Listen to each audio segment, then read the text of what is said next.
He didn't actually head out on track until some of these racers were completing. Well, we know this isn't true. They weren't just completing lap one, but I'm actually showing. There we Yeah, go. I think Now it's we got to updated. fix in Yeah. timing and scoring. We were showing him down still in 13th position while he was already past some of the Jettas.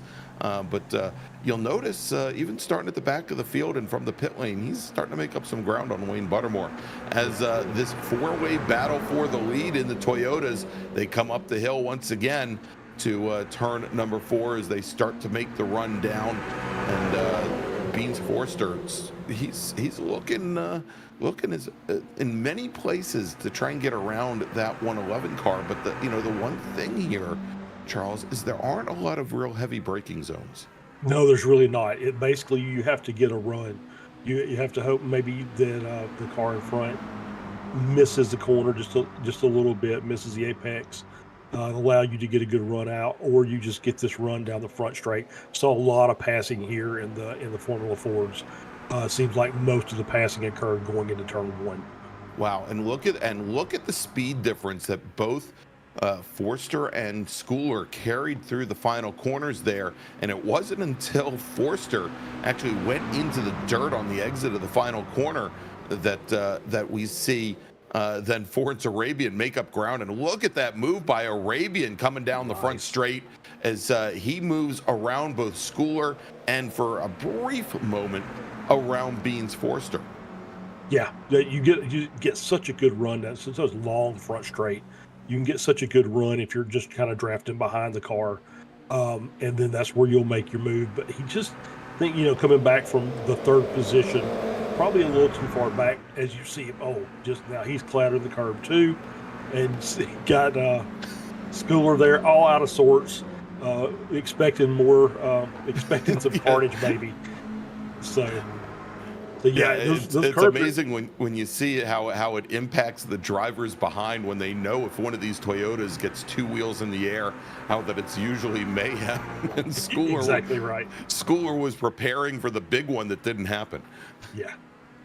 Yeah, so it's I think the big one. I don't think these obviously are really good drivers, so I'm sure they're aware that hey, I probably can't take too many of those curb strikes. My luck's going to run out. Exactly. All right, here we're watching a great battle. This is the battle right now for fourth in the Jettas. We've got Seth Spolman. He is in that yellow number 42 machine. Wan Chi Lin in the gray 30. And they are currently sitting behind Wayne Buttermore, who is currently running sixth in the Toyotas. Now, I think we mentioned a little while ago how Morgan Burkhardt was closing up on Buttermore. Well, Burkhardt has gotten by. Not only has he gotten by, but he has passed a number of our Jetta drivers. He's now up to sixth overall in this 13-car field. There's Burkhardt. And next, and a pretty good distance ahead is our leader in the Jettas, Henry Morse. So we can see Morse has really opened up a huge advantage now, almost 7 seconds over Megan Overstreet, or probably 4 seconds over Overstreet in the Jettas. As Overstreet's got her hands not only tied but full of Michael Snow. Yeah, he's really trying to put some pressure over that gap. 4 seconds already. Seems like maybe somebody made a mistake and kind of helped that gap out a little bit as we see like right there. Snow off in the dirt in the desert. Which hey, that's fine. Bring it back on track and we'll keep going. So no, like I said earlier, no real walls to be worried about. Yeah, but that whoa, there it is. Yep, there you go. As Arabian catches the inside of that curb, Charles, just like you warned about, and he gets into Beans Forster as they come onto the front straight. And Ford's Arabian, he's going to, whether he wanted to or not, going to end up taking a run down the pit lane. Beans Forster now rejoins, but Forster now finds himself in, I believe, seventh. Make that ninth overall as he's just now trying to get up to speed. Yeah, he just obviously Arabian pushed him out, and it was kind of unfortunate. There was a replay coming up here. See that car as it comes on that inside curb, and like I said, it's not going across the curb the first time. It's trying to come back onto the track as you can see it. And then, Arabian, just a passenger, ends up sliding into pit entry. So has to go ahead and just take down the pit road. Yeah, so I mean, not much of anything that Forster could have done there, but there you see it. That's what Giancarlo Schooler was worried about. Maybe a half a lap earlier. Good anticipation by the 111 car here, but that's going to move Miles Crabb now into the lead in our Toyotas with Schooler second. Let's jump back over here as we're watching this fight. We've got Wan Chi Lin, who has gotten around Seth Spolman, and he has Beans Forster sitting directly between the two Jettas, and looks like Spolman trying to use Beans Forster to pull himself back up to Wan Chi Lin. Yeah, I mean, I was kind of shocked as I was watching the qualifying how close these two makes are to each other as far as lap time. So yeah, if you can get a tow off of the 86, if you're driving a Jetta, absolutely take that all day long. Get it and use it.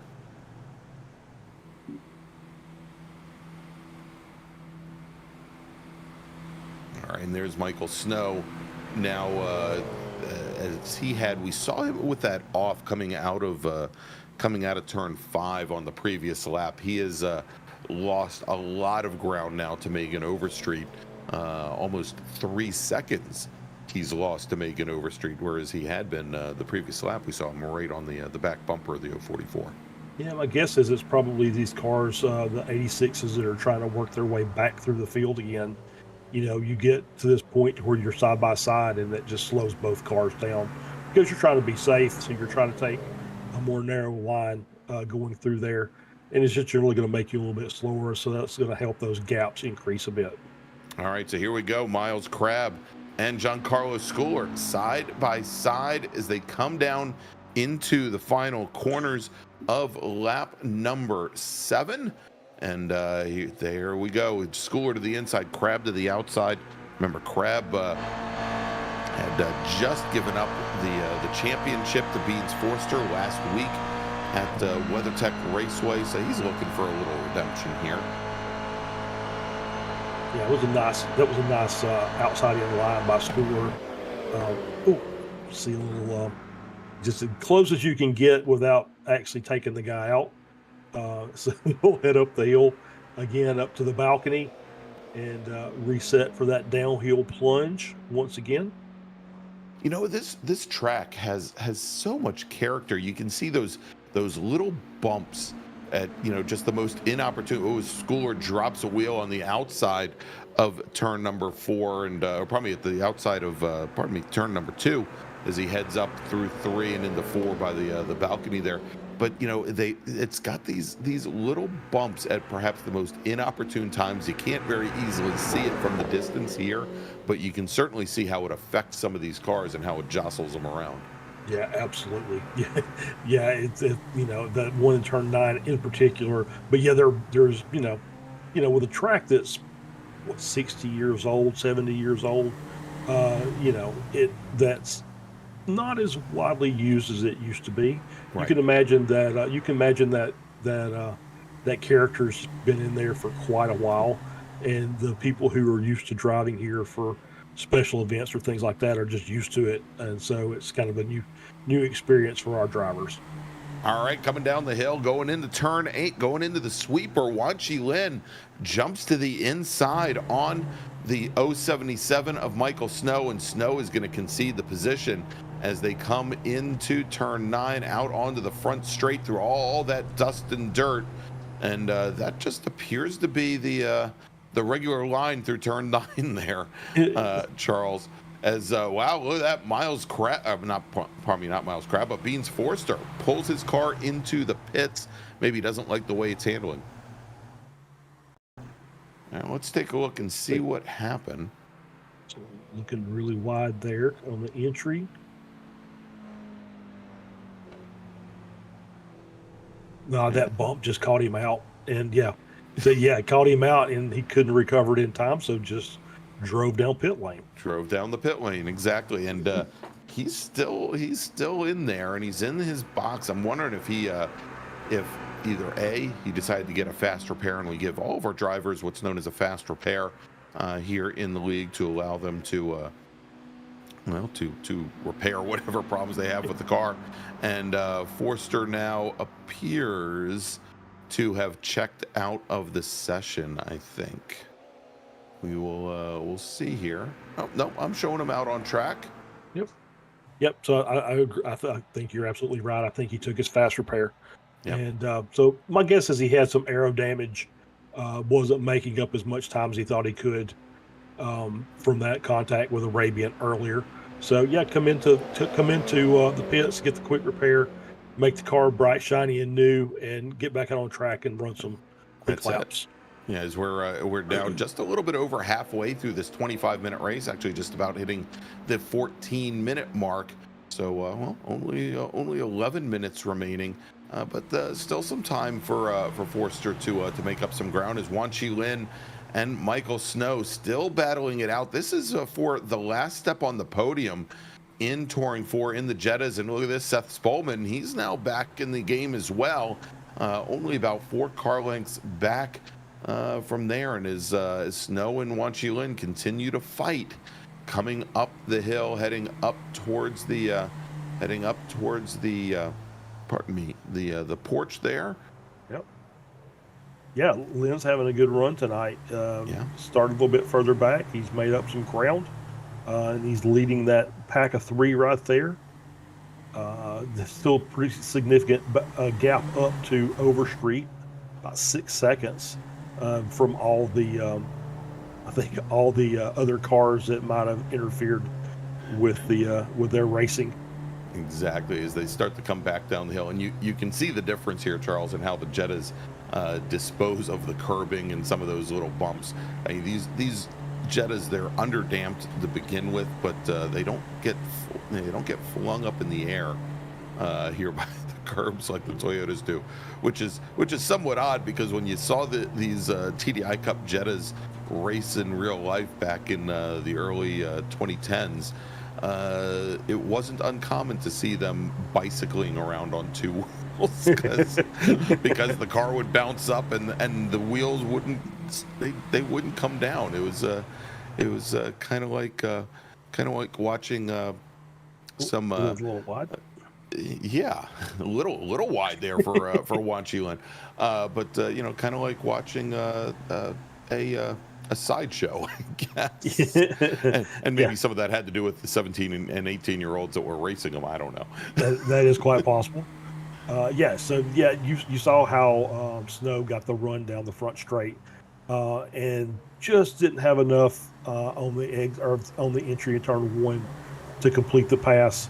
I guess you can carry a lot more speed, kind of running that outside line through turn 1, especially if you take it even further wide and put 2 wheels in the desert, in the dirt there. Yeah. That's so was able to keep that position for the time being. And you see the little bump there right at the apex as they start to make that run down the hill. And Just kind of hanging in the back there. Yeah. Spolman is who I was trying to get. Yep. And Spolman moves all the way out to driver's left. He's going to try and bring the car right back down to the apex. And it appears to be a good way to get those cars to rotate. Whereas if you try to stay tight to the curbing there, you just get a little bit of push on the exit. And we can see there how it affected Michael Snow, and then henceforth Spolman as they fell back from Wan Chi Lin coming out of there onto the front straight.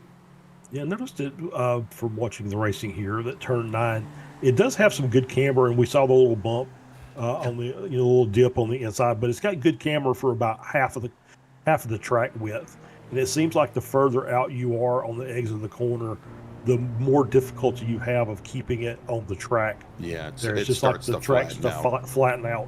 Yeah.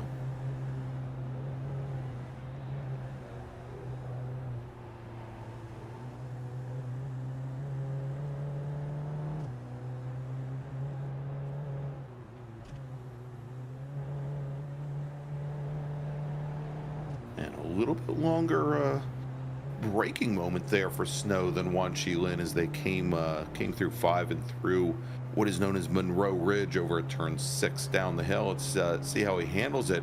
This with Wan Lin moving to the inside pretty early, turns in early there, but we're going to jump back over to this battle this battle for the lead in the GR86s, in the Toyotas, where Miles Crabb has been doing a yeoman's job of holding off Giancarlo Schooler for the last couple of laps here, as we now have just a little bit more than 5 minutes, actually closer to 7 minutes remaining in this 25-minute race. And for as much battling as we're seeing Crabb and Schooler do, they've really opened up an advantage over the rest of the field. But then again, look who's running in third right now, Charles. Having started tail end Charlie, Morgan Burkhardt, and he's running anywhere between 1/1500ths and 3/10ths faster than the two racers ahead of him. The question is going to be, what can he do in 5 minutes time? Wow. I'm just watching Morgan here, and you can tell how much he likes this track by how aggressive he is. He's basically riding the curbs through those corners, and keeping the wheel basically sitting on top of the curb, not going over, and is just running obviously some fantastic lap times. He's got the gap down to 4.5 seconds to P2. I'm sorry, 4.5 seconds to P1. And yeah, when he started, he was 12 to 15 seconds behind the field. So obviously he does love the track, as he said earlier in his lap. All right, there you go. Giancarlo Schooler comes underneath Miles Crabb going into turn 1, and there is Burkhardt in the 40 machine now, only about a little less than 4 seconds a lap back, and still it's a lot of track to make up in what will likely be at a minute and a half, probably maybe three more laps or so. Oh, Schooler getting very loose coming out of turn number 3, heading up the hill. Absolutely, yeah. He caught that inside curb, and it just didn't settle right for him after he came off of it. It's as we see a little braking there by Schooler, with Crabb trailing him, and you can see trying to ride the curbs. Also, kind of got over this edge of it, but no significant harm to him. All 4 wheels stayed firmly on the earth. But I think that these little battle that we got going up here is probably actually helping Morgan to kind of close that gap down. Yeah, and the gap now is about 3.5 seconds. So he knocked a full second off on that last lap. And what is Crabb going to do? And there's Burkhardt taking the Beans Forster line there out towards the pit entrance. Yeah, he used all the track and then some of the desert, and and somehow didn't end up in San Diego. and somehow didn't end up in San Diego or in pit lane. So so he did a great job there. But yeah, obviously he's got that car on just rolling, and he's using every inch of anything he can find to make up this gap to the cars in front.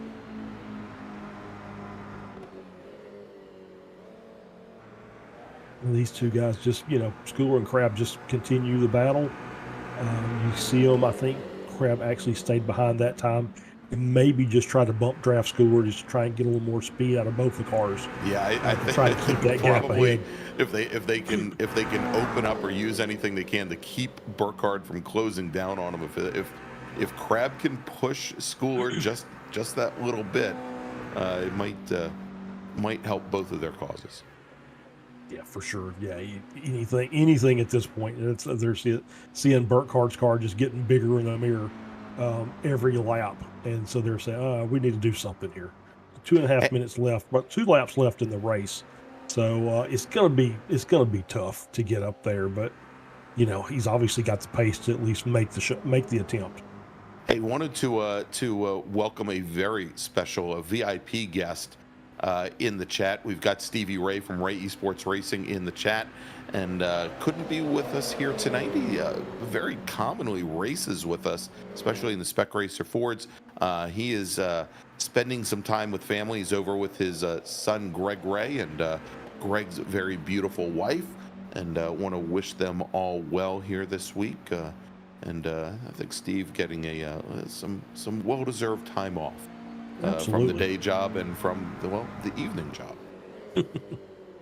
Yeah, for sure. Yeah, enjoy that time with family. It's always important. All right, as Giancarlo Schooler leads Miles Crab now, they come out of turn number 4, past the Budweiser balcony and start to make the run back down the hill. They still have about a 2-second advantage on Burkhardt, but Burkhardt, as soon as Burkhardt gets very loose going through turn number 5, and he is off. And he's still off. He's still off. And now he's back. And what was a 2-second gap is now over 6 seconds. And so I think both Schooler and Crab can maybe breathe a small sigh of relief here as they come through the final corners and onto the front straight where they should be getting the white flag. 1 lap to go here remaining for our touring car racers at Big Willow. Yeah, Giancarlo Schooler, your leader. Yep. So we're going to see Crab come into the inside here, get the good run, and see if Schooler's going to try and hang it out, keep his momentum going, as they're still side by side going into turn 2 into the rabbit ear. Still side by side. Crab makes the pass stick. And so now we'll have one more run as they'll be setting up to get that last lunge out of turn 9 and maybe try and steal something here at the end of this race. All right, as they come up to turn 4, up to the Budweiser balcony, almost a little tap there. Giancarlo Schooler on the back of Miles Crab, maybe wanting to loosen him up just a little bit as they hit the apogee there and start to run back down the hill. It looks like they might have some issues with some traffic. They've got Wayne Buttermore directly ahead of them. But I think at the pace that Buttermore is running, this really shouldn't affect this battle for the lead. And regardless, Buttermore, very good awareness. He'd pull over for these racers, but I don't think it's going to be necessary as they come through the final corners now, coming through the sweeper and turn number 9. Going to hit that apex, going to come onto the front straight, and it is Miles Crab. There goes Buttermore. He gives him a little room, and Schooler going to try and use the dirt to get by Miles Crab, and it's a drag race as they come down the straight to the finish line and taking the win. Margin of victory, 31 thousandths of a second. Giancarlo Schooler is your winner. Miles Crab, he'll finish second. Morgan Burkhardt will come in third. If we move over to the Jettas now, taking the win in Touring 4 in the Volkswagen Jettas, runs and leads from the green flag to the checker, Henry Morse. Megan Overstreet, your champion this season in Touring 4, she comes home in second. Wanchi Lin will come home in third. Seth Spolman will finish in fourth. Ooh, and Wanchi Lin, he was looking for that opening there. And instead, he got the end of the retaining wall. Wow. As I just love watching all these drivers trying to find a way to get over the mountain. Oh, Evan Troxel checking in, says, hi, Uncle Greg. Hi, nephew Evan. Good to see you. He says, interesting overtake strategy by his friend Giancarlo Schooler. I mean, that was not the, you would think he would have tried to come to the wide side of the track, but he said, no, I'll stay over here and put 2 wheels in the dirt, and we'll keep it tight, and we'll pick up the win. That's it. All right, let's do this. We're going to bring in Giancarlo Schooler. Still waiting to see if Miles Crab shows up. But Charles, if you don't mind, I'm going to turn the interview duties over to you tonight. We're going to bring in Giancarlo Schooler, our winner tonight in Touring 3. Giancarlo, congratulations. Great win. Good battle with you and Crab for most of the race there. And Giancarlo Schooler, as he typically does, have some microphone issues. Tell you what, let's do this. Let's put Giancarlo back in the waiting room, and let's bring in Miles Crab, and who finished second tonight, and 31 thousandths of a second separating them at the line, and we'll try and get back to Giancarlo a little later. That sounds good, Miles. That was a very interesting and tight finish there. Congratulations on P2. Yeah, thank you. I guess I'm happy with it, considering I've never driven this track before tonight. So, kind of took me forever to actually learn it on the last lap of qualifying. I actually just Hail Married some spring changes, and the car ended up perfect. And I knew if I could just have it down between me and Giancarlo, there'd be a good chance I could win it. And man, Wayne was either going to win me the race or not. And it's just, I got a good draft on him. I'm like, please just send it through this corner. Just send it through the corner. And he tapped the brakes. I'm like, I had to tighten it up, and oh well. And I probably could have done better RPM management on exit 2, but as soon as I looked in the mirror, I was just making sure we didn't crash going across the line, because Giancarlo had a head of steam.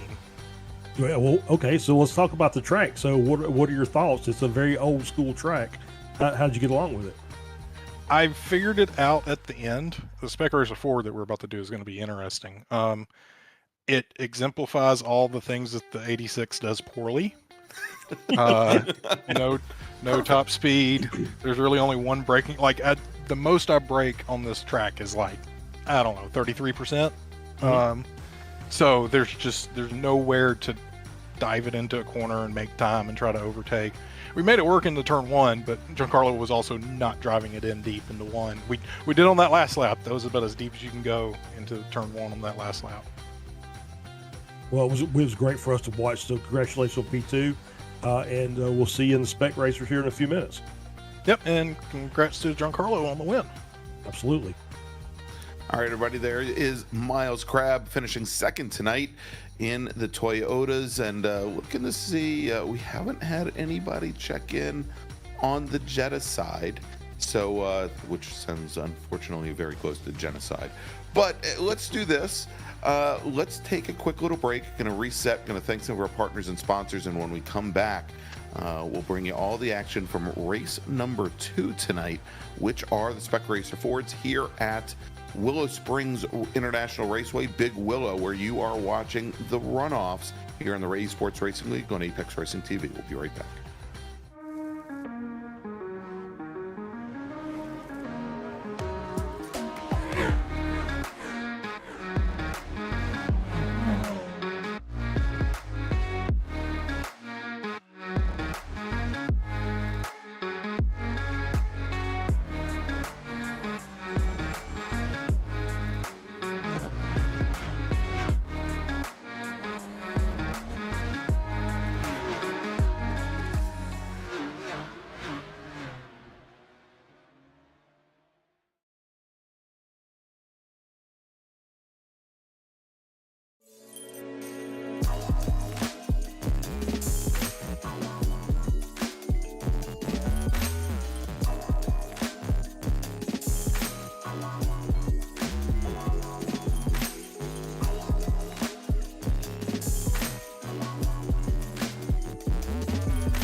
Are you struggling for consistency in your sim racing? Does your iRating look like a roller coaster? If so, we have good news for you. The way to get more consistent is to first understand what you're doing differently than the professionals. And VRS is the answer. With our competitive subscription, you will have the telemetry, setups, tutorials, and everything else you need to fully analyze your driving. Our data packs and the ability to compare your driving with the best in the world will show you exactly where to adjust your inputs, change your driving line, and shave seconds off of your lap times. And our powerful and precise Direct Force Pro wheelbase and precision pedals are being used by some of the world's best drivers. All these champions agree that VRS hardware is not just the best on the market, it's also priced well below the competition. So if you're looking to upgrade to direct drive and the best pedals in sim racing, VRS is your answer. If you want to get better, get faster,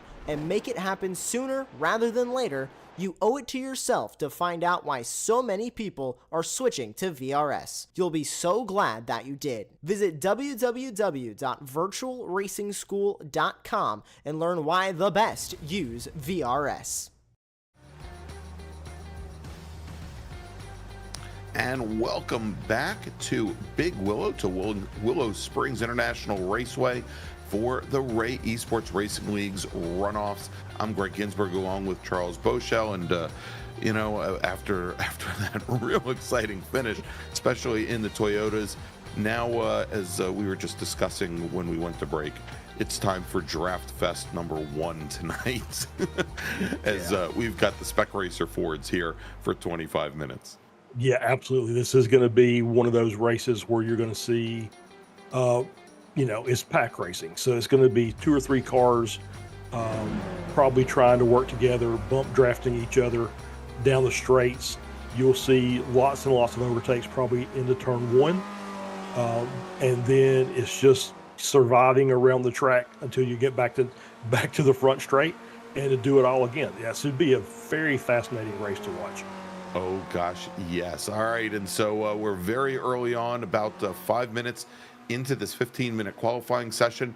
Morgan Burkhardt is your provisional pole sitter. He's got a 127.124 in the books. You can see it there on the timing tower on the left-hand side of the screen. About a little bit over 0.3 of a second up on, say it with me, everybody, Beans Forster with Florence Arabian, who is a stalwart in the Ray Esports Weekend Warriors League for for Spec Racer Fords.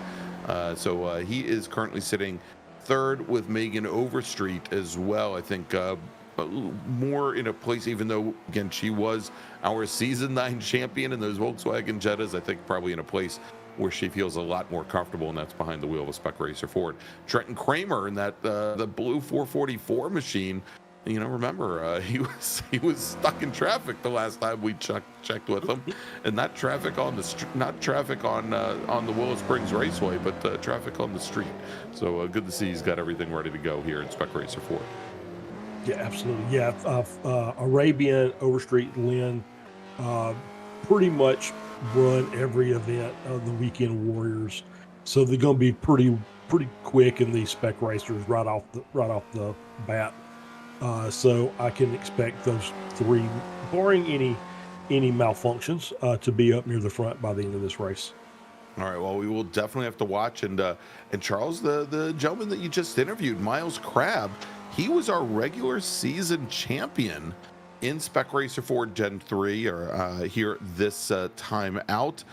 Josh Soto, who I don't believe is with us here this evening, finished the season in second, and Megan Overstreet finished in third. Our last season's champion was, see him on the screen right there, Morgan Burkhardt. Well, let's take a look at the point standings here after we have completed 6 races in season number 9. Miles Crabb with 99 points, a 19-point advantage in the championship over Josh Soto, who finished in second. And then look at that, Megan Overstreet just pulling out third by 1 point over Josh Justice. Justice, a Spec Racer Ford racer in real life.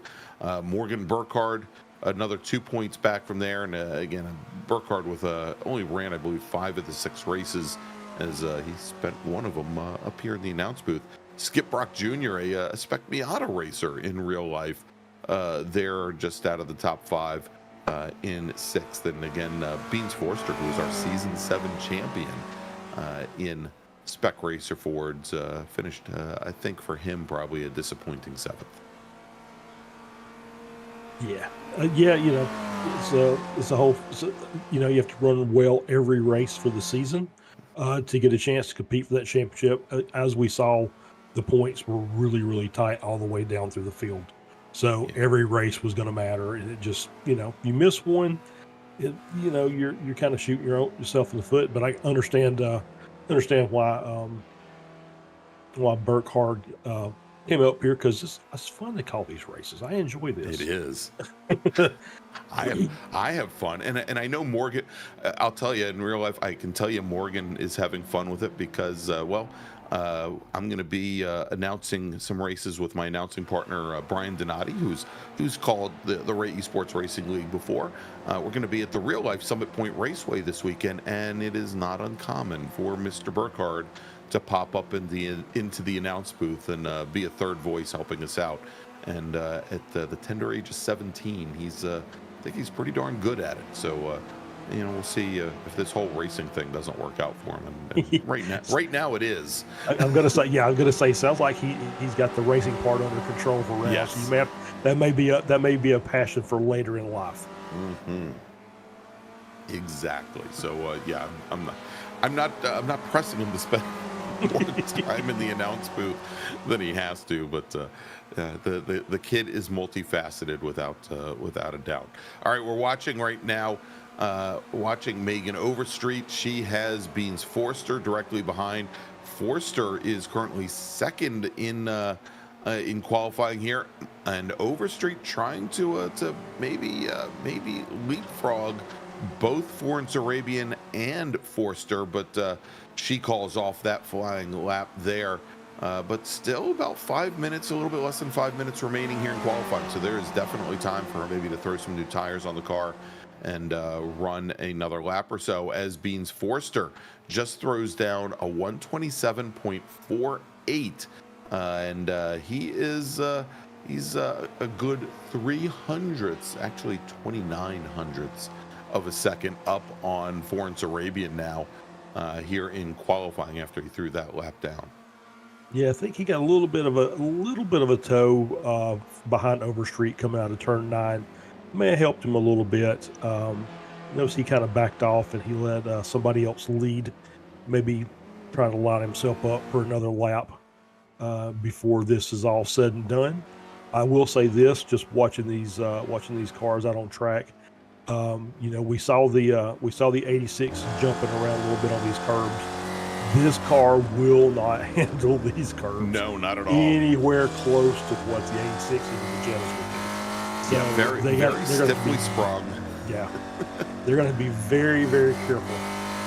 Very stiffly sprung, and I think also the challenge is, if you even let out of the throttle just a little bit, because you don't expect the car to be going 2 wheels in the air, the rear end is going to try and swap positions on you here, and definitely something these drivers are going to have to contend with. And we'll see here as we're watching Wan Chi Lin. He is currently 7th fastest in qualifying. Not exactly where I would expect him to be. Another longtime stalwart in the Weekend Warriors Spec Racer Ford League, as he comes down this long straightaway. Let's see if he can improve upon his previous time of a 127.79. And as he crosses the stripe, do we have a new and better lap time for Wan Chi Lin? No. I think that was his he's out not lap. going to improve. I think he had actually came to the pit, so I think that was his out lap. So this will be his first flyer. Ah, okay. Or his next flyer, I should say. All right, well, let's watch him here as we've got Giancarlo Schooler, Charles Vaccaro, Wayne Buttermore all in the pits. And we'll have to see. He's sitting in the session, but I think he's actually our live steward for tonight is Andrew Benna, who in the early seasons of the Esports Racing League would race in Spec Racer Ford and do quite well. But he's been on the admin side of this league for the last couple seasons. All right, so let's watch now as Wan Chi Lin starts to make the run down the hill, comes down through Wing's leg, and now into the sweeper. And the one thing I've noticed here, Charles, is that he enters turn 8, the sweeper, much tighter than most of the other racers that I've noticed. He lets the car carry out, and then he's able to bring it back down to the apex over at turn 9. I think a little bit better than some of the other drivers who just kind of do a rim shot and go around the outside. Yeah, I think that's in NASCAR terms, they'd call that diamond in a corner. If you have a double apex corner, you basically treat it like one large one, and you're apexing on the outside of the middle of those two corners and trying to cut the apexes on the inside as tight as you can. Kind of looks like that's what he was attempting to do there. And Burkhardt is still circulating in the number 40 machine. He's got a fast lap time of a 127.12. He still has about a 1/1700th of a second advantage over Wan Chi Lin, who now moves up as he completed that last lap, now moves up to second fastest overall, and on the outside of the front row, at least provisionally, as we've got 20 seconds remaining here in qualifying. Let's see what Florence Arabian does as he comes across the stripe. We saw it for a while. He was second fastest overall. He's currently fourth fastest. Yeah, I almost feel like he's going to improve, but that was a good lap, obviously, by Lynn. So that obviously he really, whether the line was necessarily faster or not, he actually felt comfortable to him. So so that helped him out. All right, so Arabian now with the clock has expired. The checkered flag is out. Arabian, if he doesn't have an off track, he should be able to complete this lap.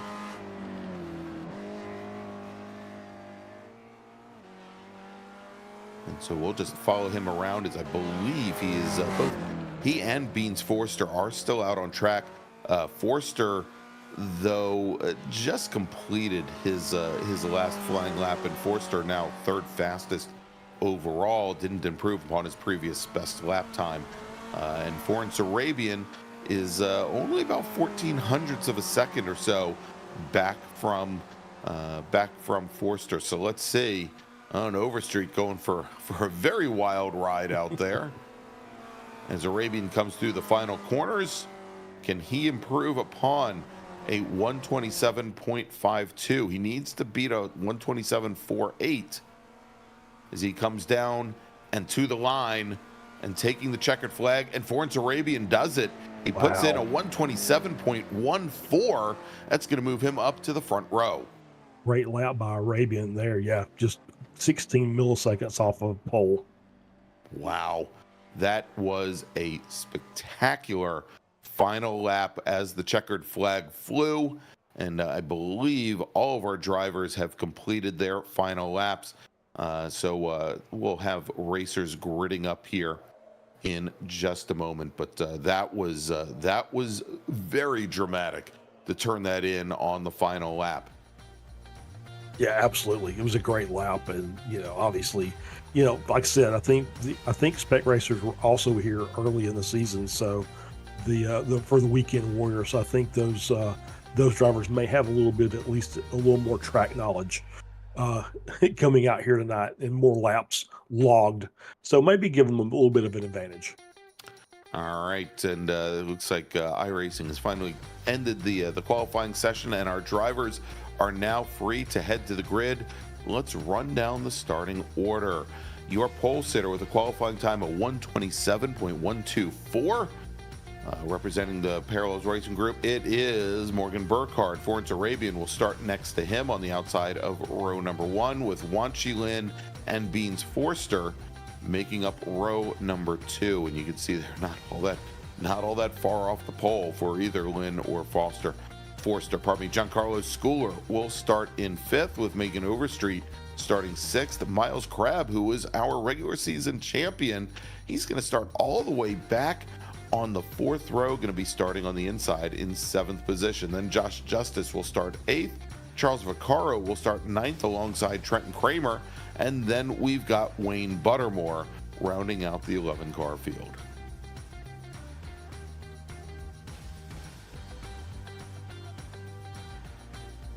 And we are just waiting for the pole sitter, Morgan Burkhardt. The question is, Charles, are we going to have Burkhardt start from the pit lane again? And I think that may be the case. We'll see. We'll see here if he makes the grid or not. That'll be interesting to get the pole and say, you know what? I'll just start from in here. Let you guys get a head start. I'll see if I can make up some spots. Look, I kind of commend him as he's trying to introduce new challenges for himself, and we'll see how this plays out. But the pace car should start going well, and there he is. That ends my theoretical game, as well as Morgan Burkhardt appears on the front row, and the pace car should roll off here in just a moment. I guess it's actually waiting for Andrew Benna. And realizing that Andrew is not going to be starting this race, the pace car is underway. And as it is, let's, Charles, quickly talk about our sponsor for tonight's second race of the evening, and that is, appropriately enough, Spec Racer Sports. And their mission is to help fuel and support your addiction to road racing. And Spec Racer Sports delivers by providing the parts and services you need when you need them at a fair, competitive price, and all with exceptional customer support. Located trackside at Motorsports Ranch Houston, Spec Racer Sports offers exceptionally prepared Spec Racer Fords for rental as well as for sale, and they also offer storage, support, driver coaching, and technical services such as chassis dyno work and fabrication. To find out more about Spec Racer Sports and their services, visit them at www.specracersports.com.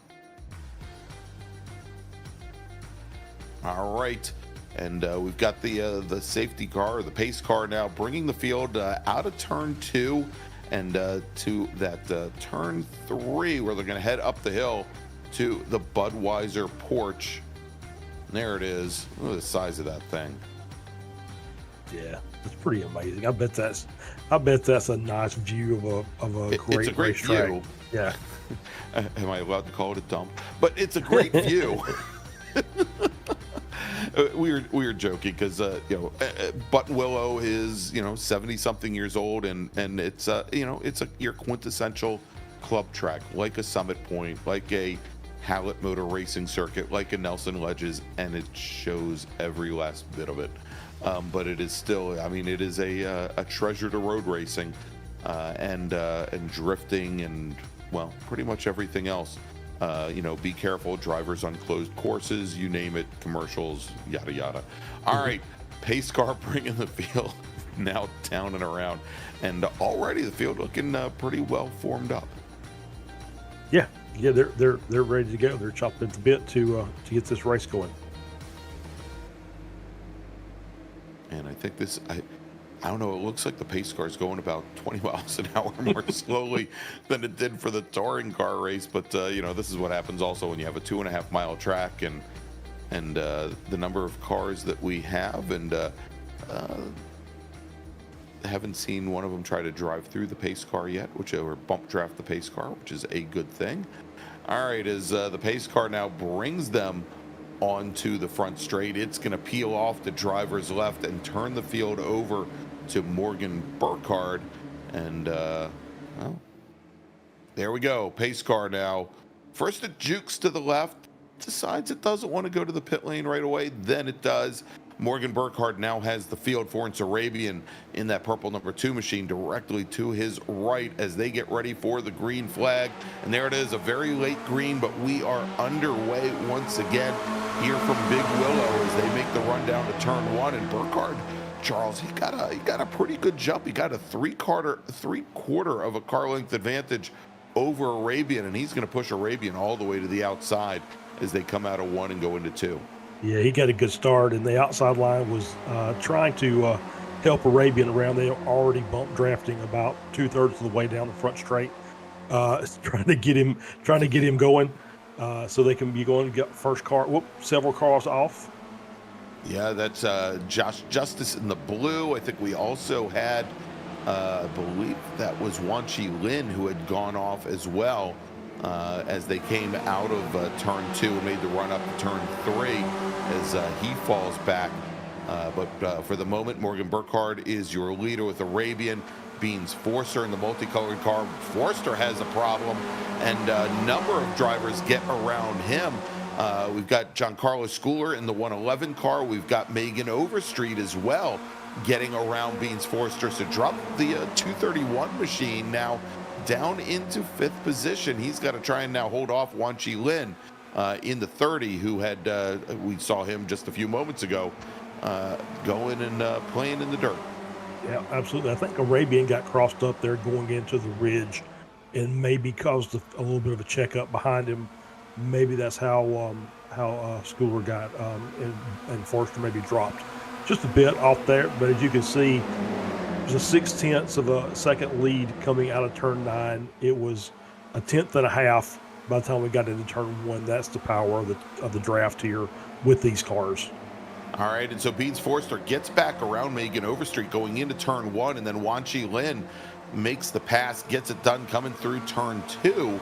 So the 2 positions that Megan Overstreet had gained back by turn 4 They are now gone, and she finds herself back in 6th position as our leaders heading up the hill. And, and we've got a car.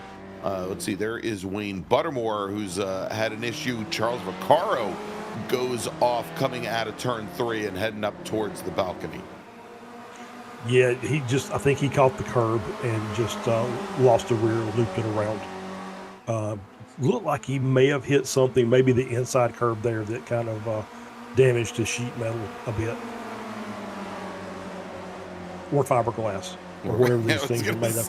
Or bites, whatever these things are made out of.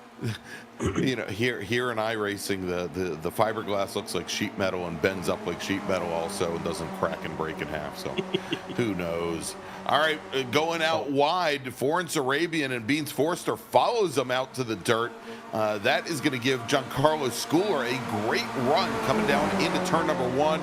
Forster is going to choose to push Schooler and to hopefully leave Arabian out to dry, but it's also given Burkhardt a bit of an advantage, which he loses going through the dirt on the exit of turn 1. Arabia now moves back up into 2nd position. Schooler's going to shuffle into 3rd, and then Beans Forster, Megan Overstreet.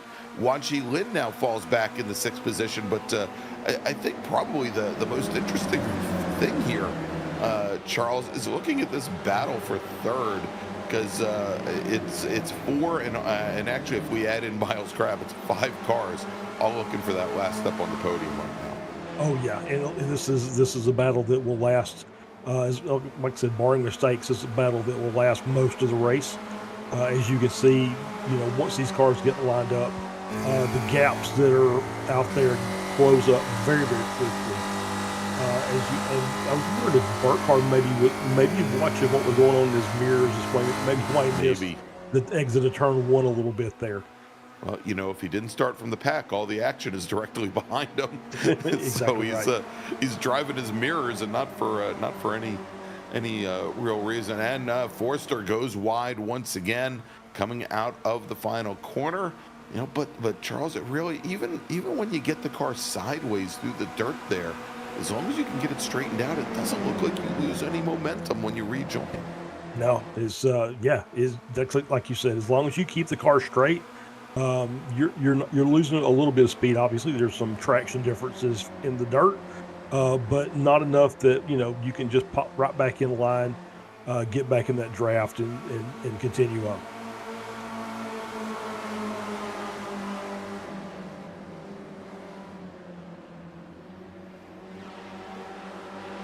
We still have 6 cars that are separated by a second and a half on track. Yeah. So, yeah. I was saying this is great, and you look at the group of cars here again. Miles Crabb, he's about 2.5 car lengths back on what he admits is a track that he had not raced before. Oh, Trenton Kramer going for Mr. Toad's Wild Ride. I guess we're close enough to Disneyland that we can call it Mr. Toad's Wild Ride. There you go. As he's still looking to find his way back out, of course.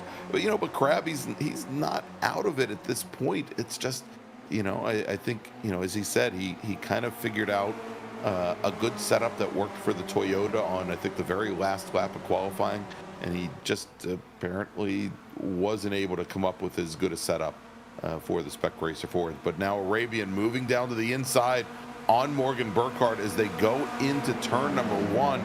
Arabian has the position, and we saw there for the briefest of moments, Giancarlo Schooler was looking to maybe try and push Burkhardt back around Arabian, couldn't get it done. But yeah, now Burkhardt's got the inside line coming through this set of corners, and looks like he's not quite enough, only about a half a car length lead. So they're basically dead even coming into 3 and 4, coming up to the balcony. Oh, there's going to be a problem. Arabian jumping the curb. Be very careful, as we said earlier. And remember, Arabian and not coming up here to turn 4, but coming out of the final corner, it was Arabian who caught the inside of the curb in the GR86s and took out Beans Forster. Exactly and right. This time, with all of these Spec Racer Fords so closely matched and so bunched up, that could have ended up a heck of a lot worse. As Florence Arabian now going to challenge Burkhardt once again as they go into turn 8, go into the sweeper. And let's see as Burkhardt tries to open the corner up. Is he going to try and come underneath Arabian? He does, but cannot get the nose up there. And I think he's just going to follow Arabian around for at least another half lap. Yeah, we're going to see. We'll see what happens. They get down here in turn 1. You just kind of feel like there's so much draft there. As you can see, he's already pulled out most of a car length in the last, and makes the pass in the last quarter of that straightaway. You just carry so much speed. So we see Schooler back here battling with Beans Forster. I'm sorry. Yeah, with, sorry. with Wanchi Lin. Yangchi Lin. That's right. And Overstreet now. Yeah, and and Schooler and Lin were there were side by side, right behind Arabian and Burkhardt. And I don't know if there was a little bit of contact there as they came into one, but we saw Schooler just drop considerably off those two. And Forster, honestly, I'm amazed that as many times as Forster has put the car off, he's gone through the dirt, that he's still sitting in third, but he never seems to lose the momentum and seems to still keep up a fairly common pace to both Arabian and Burkhardt, as we now have Wanchi Lin coming underneath Giancarlo Schooler, as does Megan Overstreet. And so Schooler may have some issues with that car as he now finds himself back in 6th position. He's been shuffled back 4 spots in just the last 3 quarters of a lap. Yeah, it looks like he's got some left front damage. I see the tire exposed a little more on his car than the others. So maybe there was some contact in there in the battle. So we're hearing this with Forster. So, yeah, so obviously he's got a little aero damage that's probably slowing him down quite a bit. So he's not able to just kind of hang in there and battle in this big draft pack. And now things starting to stretch out just a little bit behind Morgan Burkhardt and Florence Arabian. We've got Beans Forster. He's in a nice little pocket right now here. He's got about 2, maybe 3 car lengths back to Wanchi Lin. And Lin, for the moment, seems to be much more preoccupied with Megan Overstreet in that purple 044. We'll see if they decide to work together to get up to Forster. But Forster, once again, going into the dirt, coming out of turn number 4, catching the inside of the curb. And again, he's going to lose a ton of momentum. And Wanchi Lin now takes over 3rd position. Yeah, you can run the dirt and kind of maintain the momentum, but when you start jumping those curbs like that, it becomes almost impossible to try and keep your speed up. And so he kind of lost that position just because he caught the curb as he took it a little too wide. But it's been working for him most everywhere else on the track so far. And with that Arabian draft right past Morgan Burkhardt, gets past him on the outside under braking. So Florence Arabian now takes over the lead, and Burkhardt looking for a way to return the favor here. He's going to have to looks like he's going to have to wait and at least run the car up the hill to turn number 3. And Wanchi Lin, he's pulling Megan Overstreet as well as Beans Forster along. We may be back to a minimum 4-car battle for the lead here in just a moment. All right, let's take a look. I think this should show us the contact that we had between Beans Forster and Giancarlo Schooler.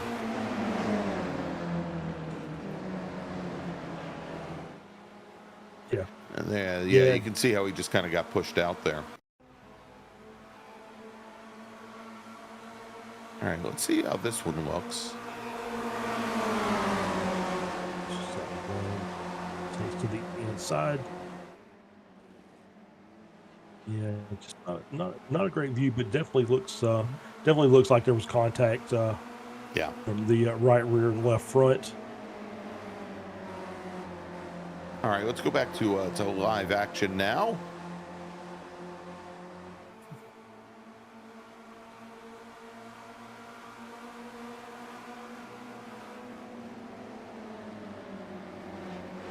And we're still trying here, but Morgan Burkhardt, he is your leader. Wan Chi Lin had managed to get around Florence Arabian.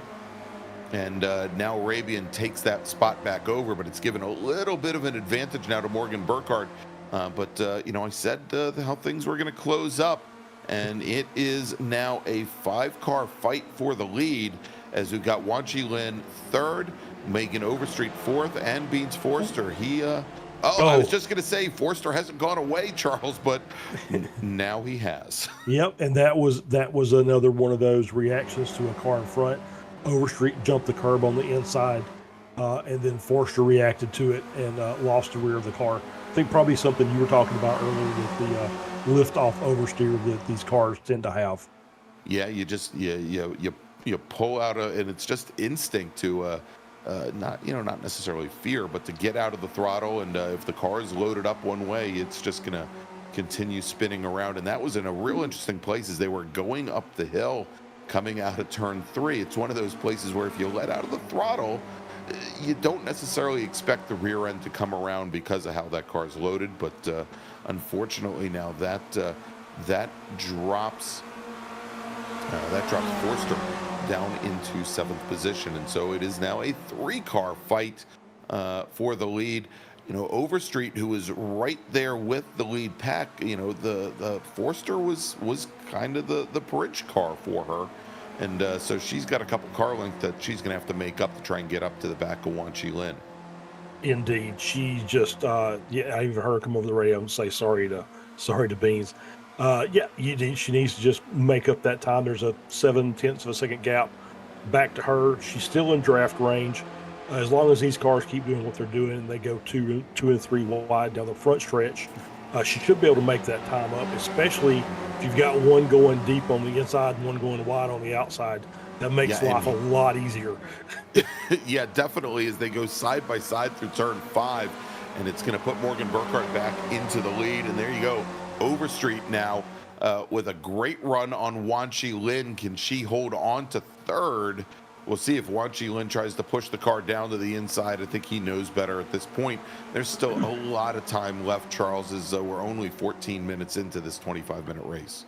Yeah, plenty of time. The cars that are in Crab and Schooler that are back about 2.5 seconds behind, they've still got time if they work together and just stay nose to tail.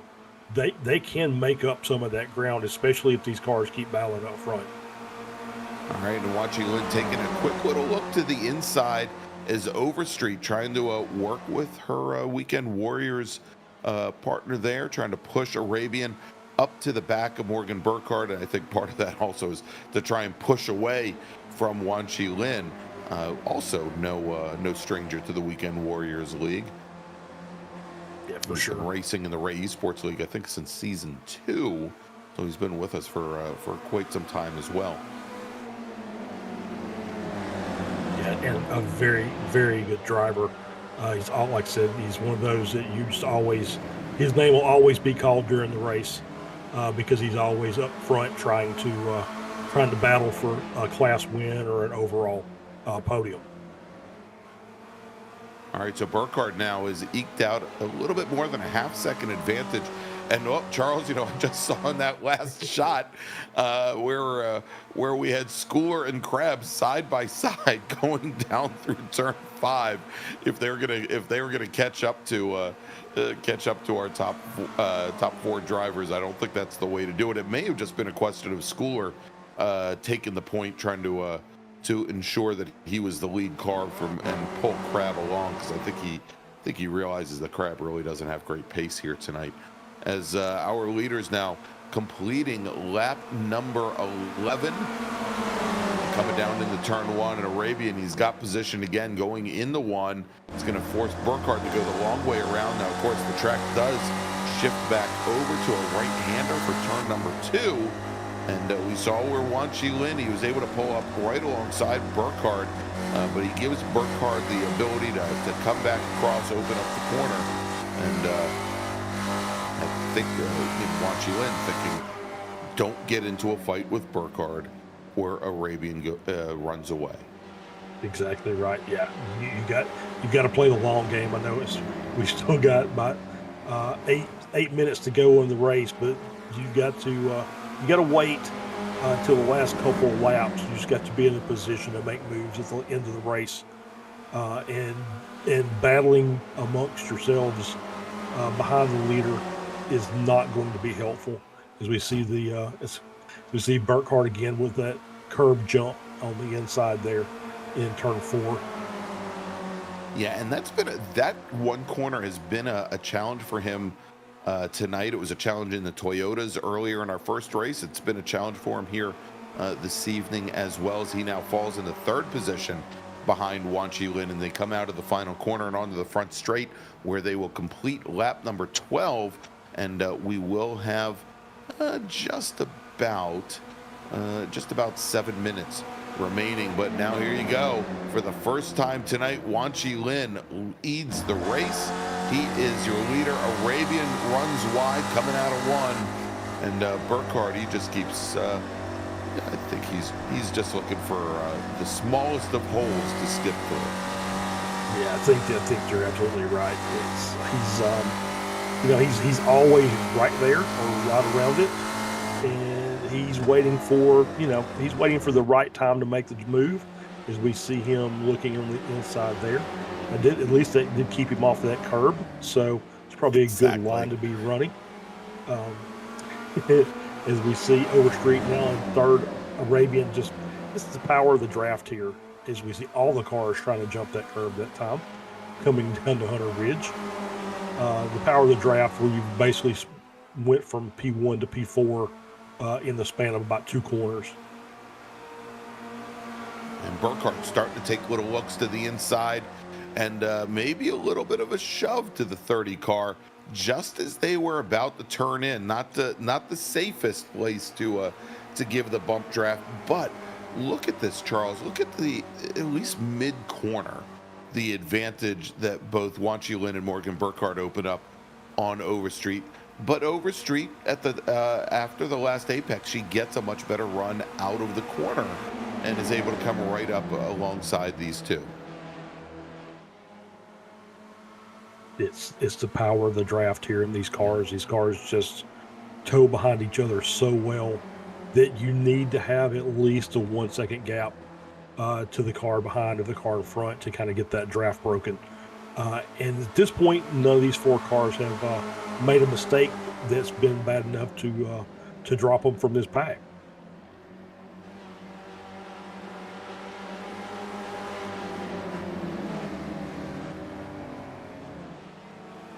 I did see that Forster is now shown as out in P10, so maybe he's decided that that's the end of his race for tonight, at least in the spec racer.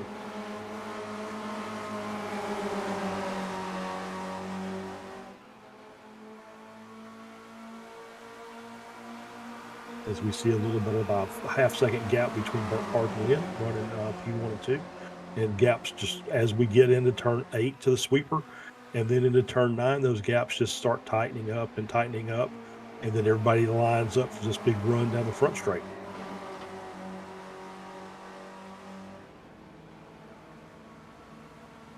No change of position in the top 4 so far. We see Lin looking to the outside of Burkhardt. Now looking to the inside a little bit. Decided that we're just going to stay in line this lap. So status quo is we're coming around in turn 2 into the rabbits here. The gap behind is Arabian's now right at 1 second back from the leader. The gap behind back to Schooler and Crab, P5 and P6 is about 5 seconds. Yeah, so I was just gonna say about 5, and I think Arabian, he's kind of he's sitting right at the tail end of the draft itself. Well, he's what, about a second off of our leader, so much closer than that. Not nearly that gap back to Overstreet, only about a half a second. So he's there, and he's made up a little bit of that ground, but I think he's only a curb strike away, Charles, from losing the draft. Yeah. Or from being back in the league. You just never know. Yeah, It depends on who's striking the curb. All right, as we've got now, we've got 3 minutes remaining, just about there. They're going to be coming up to the finish line here, so we should likely have, I think, probably 2 more laps to go here, based on my simple math, and nobody usually most people don't let me do simple math. Charles, because I'm that bad at it. But what we believe to be the penultimate lap number 16 of what is likely going to be a 17-lap race. Morgan Burkhardt is currently your leader. Wan Chi Lin running in second, Megan Overstreet third, and Florence Arabian running in fourth. Yeah, I saw Arabian taking a little bit different line, I think, coming into 2 that time. Just a little offline, just seeing what if there was anything. Burkhardt loses the rear end of the car. He goes around. He gets collected by Wan Chi Lin as he goes around right where we saw Beans Forster spin earlier, and that is going to now escalate Megan Overstreet into the lead. She's your new leader, and she's got about a 7-car length advantage now over Florence Arabian. And I think the other question is, Charles, is how much, if any, damage was done to Wan Chi Lin's cars.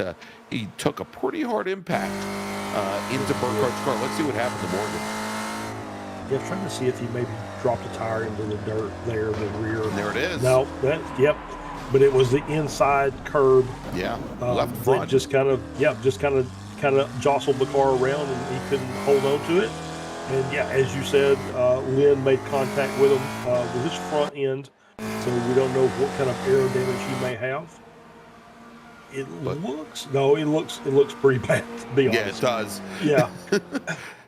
I think the stripes on the nose might be doing it some favors there, but yeah, you can see the right front there is pretty much out of whack there, and that's right where he took the hit. Actually, the whole nose cone appears to be pushed back considerably. There's quite a bit of damage there. The fact that he's been able to hold on to the back of Arabian is pretty momentous. I would agree. He's doing a good job. He's actually kind of closed that gap a little bit. But it's going to be very, very difficult for them to track down Overstreet, this being the last lap, I believe. Indeed it is. This is the white flag lap. Overstreet is your leader. Florence Arabian second. Wan Chi Lin, if things were to end right now, and I'm sure he's hoping that things would end right now given the amount of damage he has, he is sitting in third.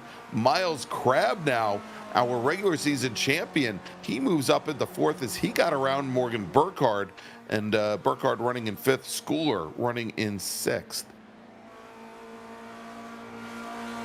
Yeah, they're just basically at this point, as we see Schooler get by Burkhardt, I think his car is pretty much wasted. So it's just, let's get this back around and we'll reset and try it again. All right, and coming across the line and taking the win, Megan Overstreet. She started in sixth position. She is the first to take the checkered flag. Florence Arabian works his way back up in the second position after being as far back as fourth. And then Wan Chi Lin, he'll round out the top three. Oh, as they go flying through the air with maybe not the greatest of ease. And Miles Crabb finishes just off the podium at fourth. Giancarlo Schooler, Morgan Burkhardt, Josh Justice finishing in seventh. Trenton Kramer and Wayne Buttermore, our 9 finishers. All right, let's take a look here, and let's see if we have Megan is the first to the green room. Not to make her wait, but let's wait a couple seconds and see if Florence Arabian comes in. I know Florence didn't join us last week at Laguna Seca, so let's do this. Why don't we bring in Megan Overstreet, your winner tonight in Spec Racer Ford. Megan, congratulations. That was kind of thrilling there for those last 2 laps. Gosh, that was insane. I love this track because it provides these kind of crazy finishes. Yeah, absolutely. We agree. It was pretty much what we saw, I think, in the Weekend Warriors, where it was basically nose to tail, one big draft pack, which is kind of what we expected. And then the mistakes started happening, and I think you got pretty lucky to miss that last one. Extremely lucky. I saw Morgan start getting sideways just barely off the left front of Yangshi's car, so I slowed down and went to the inside, and that turned out to be the right move for me. Well, congratulations on the win, and look forward to seeing you the next time. Yep, thank you. All right, there you go. Megan Overstreet. She was your Touring 4 champion here in the regular season, and she wins in Spec Race at Ford at the Ray Esports Runoffs. All right, we're going to be back in just a few moments. Charles, we've got one more race remaining. It is Spec Miata here from Big Willow, where you're watching the Ray Esports Runoffs on Apex Racing TV. We'll be right back.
Are you struggling for consistency in your sim racing? Does your iRating look like a roller coaster? If so, we have good news for you. The way to get more consistent is to first understand what you're doing differently than the professionals. And VRS is the answer. With our competitive subscription, you will have the telemetry, setups, tutorials, and everything else you need to fully analyze your driving. Our data packs and the ability to compare your driving with the best in the world will show you exactly where to adjust your inputs, change your driving line, and shave seconds off of your lap times. And our powerful and precise Direct Force Pro wheelbase and precision pedals are being used by some of the world's best drivers. All these champions agree that VRS hardware is not just the best on the market, it's also priced well below the competition. So if you're looking to upgrade to direct drive and the best pedals in sim racing, VRS is your answer. If you want to get better, get faster, and make it happen sooner rather than later, you owe it to yourself to find out why so many people are switching to VRS. You'll be so glad that you did. Visit www.virtualracingschool.com and learn why the best use VRS.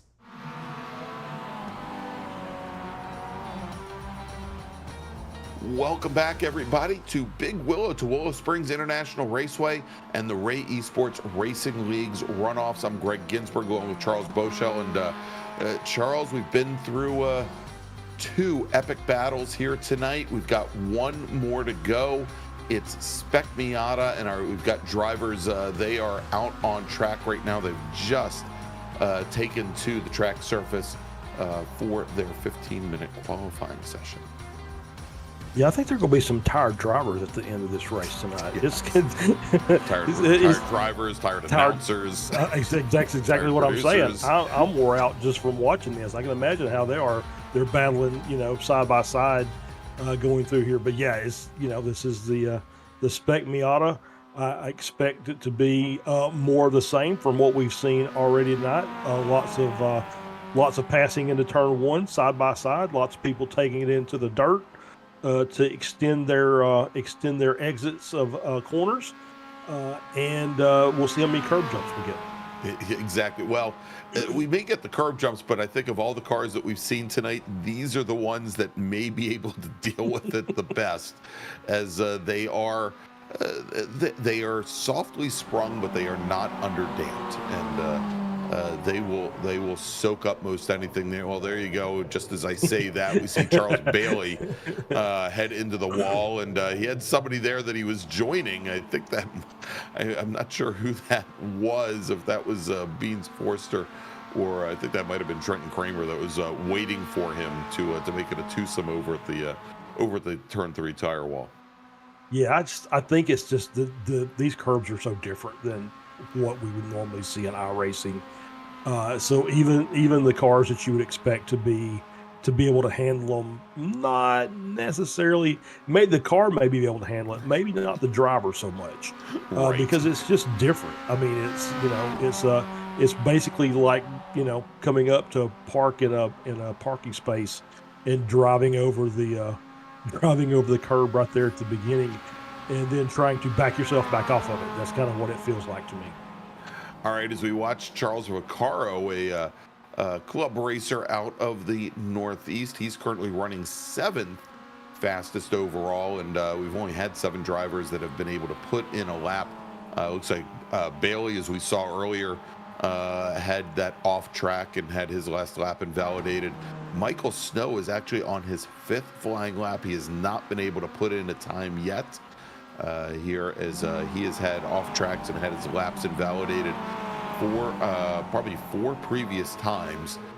No lap from Trenton Kramer, none from Josh Justice, and Wayne Buttermore is out on his second attempt at putting in a time. But for the one, Wan Chi Lin is your provisional pole sitter with a qualifying time of 128.968, 1500ths, almost 1600ths of a second up on Morgan Burkhardt, with Miles Crabb, who when there was only a single flying lap, he was your provisional pole sitter, now sits back in 3rd. Yeah, as we see, he's just now starting his next flying lap. We've got Schooler, Overstreet, and Arabian just on their out laps to set another lap, and it's going to be interesting to watch. My guess is going to be very much the same as what we've seen in the first 2 races tonight. It's going to be a pretty tightly packed field. There'll be some jostling during qualifying. You'll see some cars jump if they get a good draft from somebody in front. They'll pick up a couple of tenths here and there, and maybe it may come down to the last car out there setting a lap to take pole. All right, as we watch Morgan Burkhardt now, currently your 2nd fastest driver on track. He's coming through the 2 final corners and onto the front straight, and just kind of kisses the white line there. That should be good. Let's see, as he comes to the line, whether or not he can improve upon the 129.13 that he had put in previously. And as he crosses the stripe, it runs almost the same time, a 129.13. Wan Chi Lin is still your provisional pole sitter, and we see there with Burkhardt going off, that lap is going to be invalidated. All right, so we're just about halfway through this 15-minute qualifying session, Charles. Let's quickly take a look at how our racers fared during the regular season. We had a regular season champion in Spec Miata. That man returns to the top step of the podium after being named your Season 7 Spec Miata champion, while Beans Forster is your Season 9 Spec Miata champion as well. Morgan Burkhardt, who took the championship last season, he finishes 2nd in the points, 23 points down from Forster, again having to take a drop. Well, not take a drop. Didn't have to take a drop, but he did not run one of the weeks. Again, our regular season, 6 races and all together, and Burkhardt only raced 5. And there you go. He finishes 23 points down. Another 11 points back from there. His teammate, Giancarlo Schooler. Miles Crabb, another 2 points back from there. And then Andrew Wozencroft, Megan Overstreet. But you can see right in the middle of that pack, you take a look at Overstreet in 6th. She only had a point advantage over Jim Brewster, who is not here this evening. Jim off on vacation. Michael Snow and Josh Justice tied, just a single point behind Brewster, and then only another 7 points back to Charles Vaccaro. So again, really tight racing here in Spec Miata over the course of the regular season. As we watch Wanqi Lin, still your provisional pole sitter. He has not been able to improve upon his previous fast lap of a 128.85. Matter of fact, that last time by, he was almost a half second off of his provisional pole time. As Giancarlo Schooler now jumps into second position. Beans Forrester now jumps into third. Schooler running a 128.89, about a half a second, and if we go by the exact number of clicks of the clock, 43 thousandths of a second off of Lynn. Forster just about a tenth off of that, and that pushes Morgan Burkhardt now all the way back to fourth fastest to the outside of row number 2. Yeah, still till 5 minutes or so to go. Have time to set a couple more flying laps, and I would think that they'll tighten up even more. I don't know if we'll have, it wouldn't surprise me if any of the top 5 jumps Lynn before it's all said and done, but we'll wait and see.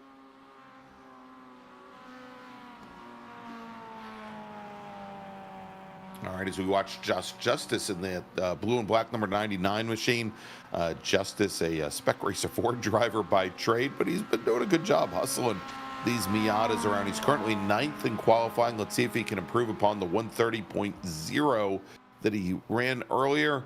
He does not. He puts in a 130.06, and that is going to keep him keep the number 99 car in 9th position. But as you said, Charles, still a lot of time here. If he can keep the car on track, that's not going to help him speed up, and I think he realizes that.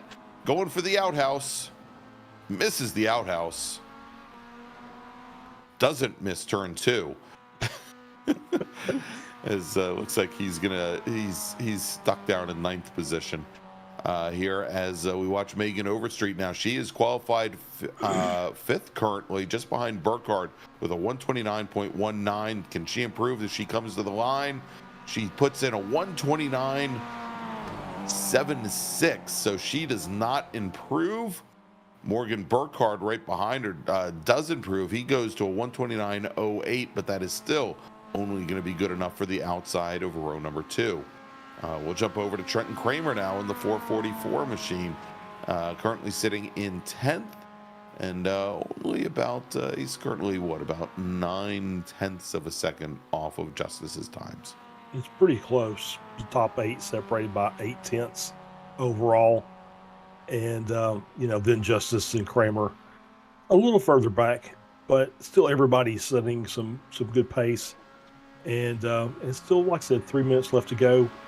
Should be able to get at least one more good flying lap in if you're already out on the track. Wow, and Trenton Kramer really tossing the rear end of that Miata around. He's got Burkhardt starting to close down on him a little bit on track, but still a good gap there. I don't think Burkhardt's going to be able to use the draft off of the back of Trenton Kramer currently, as we see now coming down into turns 1 and 2, and coming underneath Josh Justice. That is Ford's Arabian in the we'll call that purple kind of pink, maybe fuchsia, with I think, green wheels. My box of crayons only has really 8 colors in it, so I'd go with purple. Yeah. And Arabian right now, who was battling for the lead in Spec Racer 4 just a little while ago, 8th fastest in qualifying with 2 minutes remaining. He is back. He's only about 0.04 of a second off of Vaccaro's times. Vaccaro put in a 129.63. Arabian is currently at a 6.7, so not a huge gap as they come into the final corners. Saw lots of red on the timing tower there, where people were off track, and Overstreet's one of them. She's reset back to the pits, and she's coming back out again. It's going to be very, very close. It is, yeah. Back around about to a minute and a quarter. Out. About a minute and a quarter left before the checkered flag I flies. don't think she's going to make it. I don't think she's going to make it back around if a flying lap's a minute 28 and there's only 1 minute left. I don't think she's going to make it back around to get one more lap in. All right, Wayne Buttermore has Buttermore has put in a time. Buttermore is on the pit lane right now, currently qualified 13th in this 13-car field. Beans Forster also on the pit lane. Number of drivers still on track, however. We've got Overstreet, who are watching right now in the 044. And again, she's trying to pick up, but she only needs to pick up around 11 hundredths of a second to best Morgan Burkhardt. And move, and if Overstreet can best Burkhardt, she'll move from row number 3 up to the second row. But again, there's that question here, as there's only 3 seconds remaining on the clock, and no, she is not going to get the time to put in another flying lap. And it's showing Forster in the pits. So I don't know where John Carlos Schooler is on track. If he's on a flying lap. I believe that he is already clicked out of the session. So I think Schooler is done. Yeah, and Overstreet, let's see, I don't think it counted that last lap. So she is not going to improve. Josh Justice goes off track, as does Charles Bailey. Oh wow! Did you see that spectator almost get hit by the front bumper? I know, it's crazy. Oh, I hope Stevie Ray has good insurance. Although I don't know if I'd trust the hospitals in Rosamond, California. Not that I have anything to judge by. All right, so checkered flag is out on the session. We have 2 drivers that are remaining on track. We've got Morgan Burkhardt and Megan Overstreet. I don't think that this flying lap will count for Burkhardt. I think, like Overstreet, the checkered flag had come out, but let's take a look and see what our timing and scoring does as he comes onto the front straight, makes the long run down that front straight towards start finish. And no, it did not record his lap time there. So it looks like he and Megan Overstreet are going to stand pat.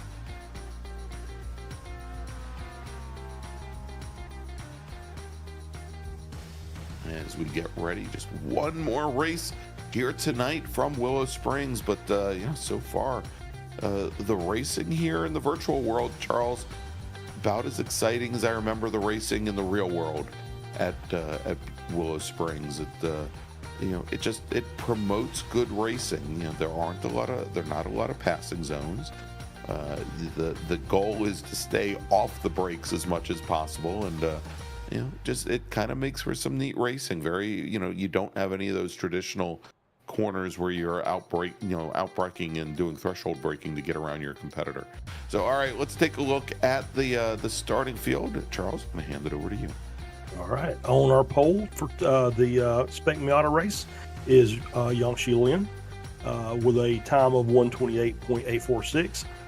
15 thousandths of a second behind is John Carlos Schooler in P2, Forens Arabian in P3 alongside Benjamin Forster, Beans Forster, that's row 2, Morgan Burkhardt and Megan Overstreet on row 3, Miles Crabb and Charlie Vaccaro makes up row 4, Trent Kramer in P9, Josh Justice in P10, and Michael Snow and Charles Bailey. And following up in shotgun the field is Wayne Buttermore. All right, there you go. That is your starting field for tonight. 13 cars deep, as we are waiting for Giancarlo Schooler and Morgan Burkhardt to join us there on the grid. You can see the 2 holes open, both on the front row and on row number 3. And Morgan Burkhardt brings his car to the grid. He's ready. We'll see if Giancarlo Schooler comes out, or maybe he's still trying to fix his microphone. There's Giancarlo Schooler. He's ready to go. And by the way, Evan Troxel, I'm not going to use Sour Patch Kids in a sentence, even though I had Sour Patch Kids on the drive home from Summit Point to Charlotte just a few weeks ago. All right, so pace lap is underway, and well, it looks like only 2 drivers have decided to head out with the pace car. We had a few drivers fall all the way back through the field. Yeah, I think the outside line kind of got held up there at the start. Yeah. Somebody wasn't really paying attention. Yeah, I think Giancarlo Schooler had the whole outside lane at a standstill there. There they are. Now they're catching back up as the racers are going into turn 2. No harm, no foul. Although I think some drivers might be a little upset with Giancarlo Schooler. All right, let's do this. Let's talk about our final sponsor, or our sponsor for the final race of the evening. And it is, as you can see in the upper top right of your screen, Grassroots Motorsports Magazine. Built for the true sports car enthusiast, Grassroots Motorsports has one mission, and that's to be your personal guide to the sports car world. Whether it's online at grassrootsmotorsports.com, in print or in person, the racers and builders, the car nerds at Grassroots, take you behind the scenes and show you how to make your car better. Along the way, they'll give you a taste of everything this hobby has to offer, from 1,000 horsepower track monsters to cool street cars built in driveways. And they also maintain a collection of staff-built project cars, because hands-on technical articles, they're not typed behind a desk. They're scribbled down in the garage. To not only read, but become part of the story, head on over to grassrootsmotorsports.com.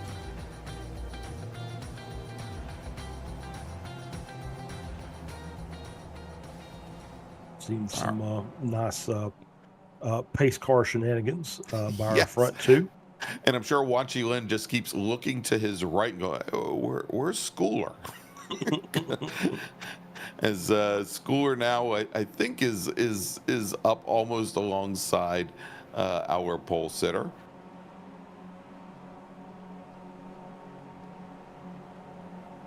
But yeah, I think that's got to give everybody behind him a little bit of a complex. Beans Forster, Megan Overstreet, Charles Vaccaro, all stuck behind Giancarlo Schooler and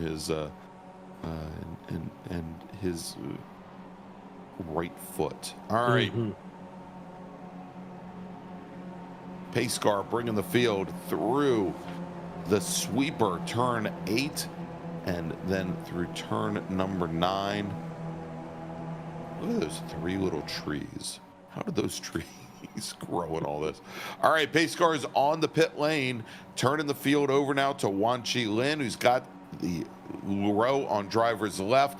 I'm betting everybody behind Giancarlo Schooler hopes he gets a better start to the race than he did to the pace lap, as the green flag is in the air and we are racing for the final time tonight from Big Willow Springs International Raceway, and it's Spec Miata Racing as Beans Forster moves drivers right. Giancarlo Schooler moves along with them to block as they come through the first corner, and Schooler now cuts right across the nose of our pole sitter Lynn as they go through turn number 2. Florence Arabian in a fight with Morgan Burkhardt there for the 4th spot, and looks like Megan Overstreet and Miles Crabb making a run on Arabian. Yeah, good start from everybody. Both lines got off to about equal, and so yeah, it's just now we're settled in, and we'll see what we got underneath us. All right, as they make their way down from the highest part of the track up at the Budweiser balcony down to the lowest parts of the track over by the sweeper, that is Charles Vaccaro, who goes for a wild ride, and he's going to manage to get set back up there and get back in line, but he is now a long way back as our leaders are coming through the sweeper and through turn 9 onto the front straight. Yeah, Beans Forster got a good run through 8 and 9, but he's blinking a little bit. It's always unnerving when you get a car that's kind of blinking out on you, and you're trying to battle close. You never really know where they are. Wow, great move there by Morgan Burkhardt, getting underneath Beans Forster going into turn 1. And, you know, I wonder, that is something I've seen Forster do, not only in the Miatas now, but he did it in Spec Racer Ford, and we saw him in the Toyotas as well. As when he makes the run down to turn 1, Charles, not only does he have his right front tire, both of his right tires on the white line, he actually is dragging him all the way into the gravel or into the dirt driver's right. And I wonder if that's impacting his ultimate speed down the front straight. And you know, we certainly saw Burkhardt draft underneath him. Yeah, very, very possible. I think you want to keep all 4 tires on the gray if you can. I think that's going to be the fastest way around. I saw Justice spin in the background as you were talking about that. He's fallen back down to P12. He's back with Charlie Vaccaro. Yeah, and they're actually in pretty close proximity now. Yeah, unfortunate for Justice there, that early race off. Wow, look at the wiggle from Wan Chi Lin. As you know, we talked about how he tries to, as you mentioned, diamond the last 2 corners off. But he tried to get the Miata down to the inside, and the rear end of the car didn't seem like it wanted to cooperate with what the front of the car was doing. Yeah, it wasn't complying very much, that's for sure. As we see Forster on the inside, now the outside. I think that was just the curb, and that just kind of screwed that entire lineup through that corner there. So he's dropped back now to P6. All right, so it is Giancarlo Schooler, then Wan Chi Lin, then Morgan Burkhardt, your top 3.